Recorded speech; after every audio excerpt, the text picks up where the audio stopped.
E a última pílula, até para fazer o gancho, para a gente entrar no nosso tema, é sobre casamento com pessoas maiores de 70 anos. O que acontece? O nosso Código Civil, ele proíbe que pessoas maiores de 70 anos se casem com outro regime que não seja da separação obrigatória de bens. Ou seja, quando você tem mais de 70 anos, você, se quiser casar com alguém, você só pode casar com o regime da separação obrigatória. Ou seja, todos os seus bens estão separados da outra pessoa que você está casando, tá? O que acontece isso? A sociedade mudou. 70 anos de hoje não é igual 70 anos de 10, 20, 30 anos atrás. E o STF está rediscutindo essa matéria. Então eu até queria abrir aqui para a gente discutir sobre essa questão, se vocês acham que tem algum limite temporal de idade, rever se é 70, passar a ser, sei lá, 80, 90, alguma coisa nesse sentido, ou se vocês acham que isso tem que ser analisado caso a caso e como o judiciário vai interpretar e como o legislativo vai fazer. Porque a partir do momento que o STF fizer uma interpretação, isso impacta diretamente no dispositivo do Código Civil. Então como que a gente vai entender isso, nós juristas que somos, para debater esse tema, e depois a gente pega o gancho para a questão da reserva da disponível. Perfeito. A gente já tinha falado disso, né, na verdade. Então, para quem acompanha o Manda pro Jurídico, já estava sabendo disso. A gente já tinha comentado disso outra vez. Já se debate há muito tempo sobre isso. Por isso que agora esse debate voltou, né? A gente tem até uma súmula que trata sobre isso. E eu, particularmente, no episódio passado, falei e reitero meu posicionamento. Eu acho que a sociedade mudou, como o Pedro bem falou, e alguns posicionamentos, eles mudaram. E eu acho muito complicado o limite do direito quando ele atravessa a disposição do que você vai fazer com os seus bens. Então, essa questão de você ter um regime legal imposto pela lei em razão da sua idade, então ele tem uma característica etária, de uma certa forma não me agrada, porque ele remete muito a uma estrutura de... uma ideia de proteção, né, do patrimônio. Paternalismo jurídico sobre o bem da pessoa. Exatamente, a proteção do patrimônio. Então, se eu tenho 40 anos e quero eventualmente casar com alguém de 72, a relação já se dá desbalanceada e ela já se presume gananciosa de alguma forma, e é por isso a lei... e se alguém tiver uma interpretação diversa, eu mega aceito ouvir. E por isso a lei já presume, já cria um regime legal obrigatório. Não me agrada. Eu acho que, inclusive, talvez esse voto traga surpresas positivas. Apesar de que nos últimos posicionamentos do STJ... Não, no STF, nesse caso. Do STF. Não, e no último posicionamento do STJ teve o posicionamento foi favorável a se manter essa interpretação de que, de fato... Porque o que ficou sendo discutido era que se os bens na constância do matrimônio poderiam ou não ser divididos. Várias pessoas, elas ingressam na justiça para conseguir reclamar esse período.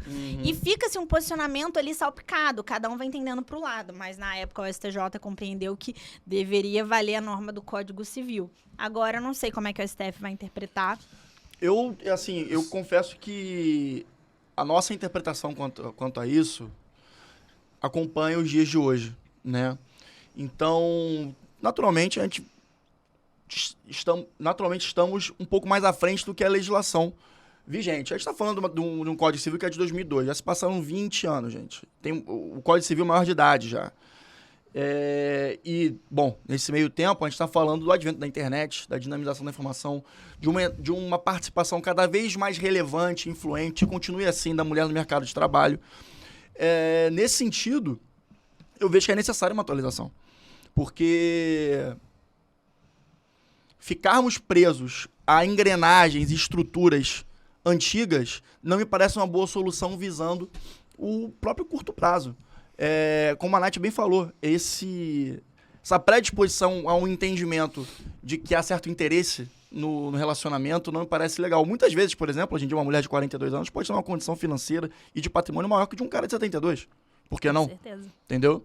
Então, nesse sentido, a atualização e o acompanhamento do direito com as novas demandas sociais e das pessoas me parece necessária. E muito vai de encontro com a nossa próxima pauta. Vocês querem adicionar mais alguma coisa? Não, eu quero. Diga. Vamos lá. Primeiro, só distinguir o STJ do STF. Perfeito. O que cada um faz ali para a gente entender. que assim, tecnicamente falando, não existe terceira instância, quarta instância, como a gente cansa de ouvir nos noticiários. Existe, tecnicamente, legalmente falando, primeira e segunda instância. STJ e STF não são consideradas terceiras e quartas instâncias tecnicamente. No noticiário a gente ouve, mas tecnicamente não são. Por quê? Porque são outros tipos de recursos. Você não vai escalonar dessa forma.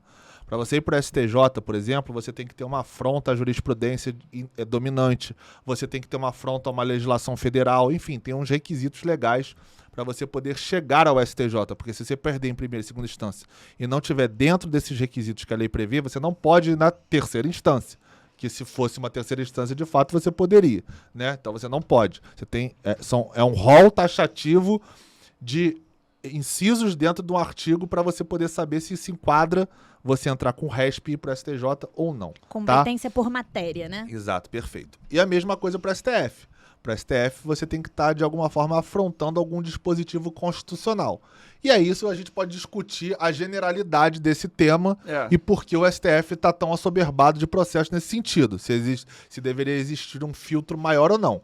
Mas a razão legal, tecnicamente falando, é assim que funciona. Então, da mesma forma que o STJ pode ter um entendimento, por não ser uma quarta instância, nada impede que o STF tenha um entendimento diferente, porque, em tese, eles tratam de pontos diferentes da mesma matéria. Um sobre o viés constitucional, outro sobre o viés de infração à lei do Código Civil. Por isso que, como muito bem a Natália disse, o STJ manteve o posicionamento. Por quê? Porque não há infração à lei federal, que é o Código Civil. O artigo é expresso nesse sentido. Então, se tiver que ter alguma infração, você tem que apontar o porquê da infração. E aí o STF provavelmente vai discutir sobre o ponto de vista social, de direito fundamental, enfim, eu não sei qual vai ser a diretriz, até porque está rolando julgamento ainda, a gente não sabe o posicionamento final. E, para ser sincero, eu não li essa ação judicial para saber quais são os argumentos que estão sendo suscitados. Mas, com certeza, tem algum aspecto constitucional envolvido, o qual o STF vai analisar se tem que ser revista esse posicionamento do STJ sob o ponto de vista de infração legal ou se tem que ser reinterpretado aquele artigo sobre a atual conjectura social de uma pessoa de 70 anos. Mas, só explicando a questão do artigo específico, do porquê dos 70 anos e do porquê dessa proibição do casamento por separação obrigatória, a razão legal, ou a ratio legis, como a gente fala no direito, é para proteger o patrimônio, é só isso. Não tem outra justificativa. Inclusive, se lê a exposição de motivos, ele fala exatamente nesse sentido. É a proteção patrimonial para que uma pessoa interesseira, seja homem ou mulher, que case com uma pessoa mais velha, seja também homem ou mulher, não tenha o seu patrimônio dilapidado, vilipendiado ou extraído do que ele conseguiu angariar até os 70 ou mais anos, por uma pessoa que tenha meramente interesse em usurpar aquele patrimônio ou pegar fatia daquele patrimônio. É para proteger o patrimônio, não tem outra justificativa. A exposição de motivos, inclusive, é expressa nesse sentido. É para você proteger o patrimônio para que aquilo não cause uma ausência de subsistência própria dele ou da família dele por estar sendo, entre aspas, muitas aspas, tá? Roubado pela pessoa interesseira. Lembrando que não existe herança de pessoa viva. Então, é por isso que a lei faz essa proteção. Agora, 70 anos é a idade certa? O Estado... É quase que uma declaração de incapacidade, né? Exatamente. É como se o cara tivesse 100 anos e ele não conseguisse mais, sei lá, andar mais ou menos sozinho para um lado para o outro. E outra coisa, cabe ao Estado fazer esse tipo de interferência? É isso que a gente vai começar a discutir aqui agora, então. Que é a disposição do patrimônio. Da parte legítima, por exemplo, ainda que você não tenha 70 anos, que você não pode, por exemplo, vender ou transferir, dispor do seu patrimônio mais do que 50% do que você tem.